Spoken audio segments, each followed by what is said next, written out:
नमस्कार दोस्तों। क्या आपने कभी सोचा है कि भगवान शिव के हाथ में हमेशा रहने वाला त्रिशूल आखिर इतना शक्तिशाली क्यों है? क्या यह केवल एक हथियार है या इसके पीछे छिपा है ब्रह्मांड का गूढ़ रहस्य? आज के इस वीडियो में हम जानेंगे महादेव के त्रिशूल का रहस्य, उसका आध्यात्मिक अर्थ, पौराणिक कथाएं और वह शक्ति जो संहार के साथ साथ मोक्ष का मार्ग भी खोलती है। वीडियो को अंत तक जरूर देखिए, क्योंकि अंत में आपको मिलेगा एक ऐसा रहस्य जो आपके जीवन को देखने का नजरिया बदल सकता है। नमः शिवाय। भगवान शिव, जिन्हें हम महादेव, भोलेनाथ, शंकर और नीलकंठ के नाम से जानते हैं, वे त्रिदेवों में संहारक हैं। लेकिन उनका संहार विनाश नहीं, बल्कि नवसृजन की शुरुआत होता है। महादेव के हर प्रतीक का एक गहरा अर्थ है, चाहे वह जटाएं हो, गंगा हो, भस्म हो या फिर उनका प्रिय अस्त्र त्रिशूल। त्रिशूल शिव का सबसे शक्तिशाली आयुध है, जो असुरों का नाश ही नहीं करता, बल्कि अज्ञान, अहंकार और अंधकार को भी भस्म करता है। त्रि का अर्थ है तीन और शूल का अर्थ है कांटा या पीड़ा, अर्थात ऐसा अस्त्र जो तीन प्रकार की पीड़ाओं का नाश करता है। ये तीन पीड़ाएं हैं: एक, आध्यात्मिक पीड़ा; दो, दैहिक पीड़ा; तीन, दैविक पीड़ा। शिव का त्रिशूल हमें सिखाता है कि जो व्यक्ति इन तीनों पीड़ाओं से ऊपर उठ जाता है, वही सच्चा मुक्त पुरुष होता है। एक, सत्व, रज और तम।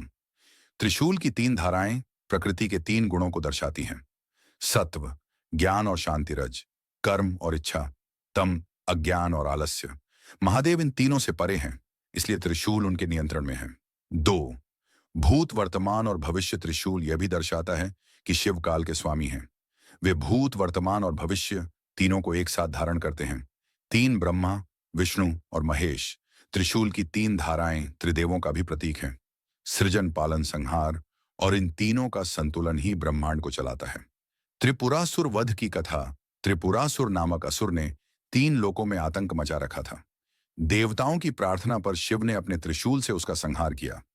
यह दर्शाता है कि जब अहंकार सीमा पार करता है, तो शिव का त्रिशूल सक्रिय हो जाता है।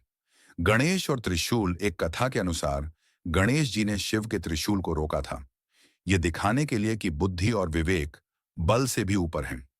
योग शास्त्रों के अनुसार त्रिशूल मानव शरीर की सुषुम्ना, इड्ढा और पिंगला नाड़ियों का प्रतीक है। जब कुंडलिनी शक्ति जागृत होती है, तब मनुष्य त्रिशूल की तरह तीनों नाड़ियों का संतुलन साध लेता है। यही कारण है कि शिव को आदि योगी कहा जाता है। नहीं, त्रिशूल विनाश से पहले अज्ञान का नाश करता है। जो सत्य के मार्ग पर चलता है, उसके लिए त्रिशूल भय नहीं, बल्कि रक्षा कवच है। इसलिए शिव का त्रिशूल भक्तों के लिए वरदान है और अधर्मियों के लिए चेतावनी। महादेव का त्रिशूल हमें सिखाता है संतुलन बनाए रखना, अहंकार का त्याग, सत्य के लिए खड़े रहना, परिवर्तन को स्वीकार करना। यदि हम अपने जीवन में इन तीनों धाराओं को संतुलित कर लें, तो जीवन स्वयं शिवमय हो जाता है।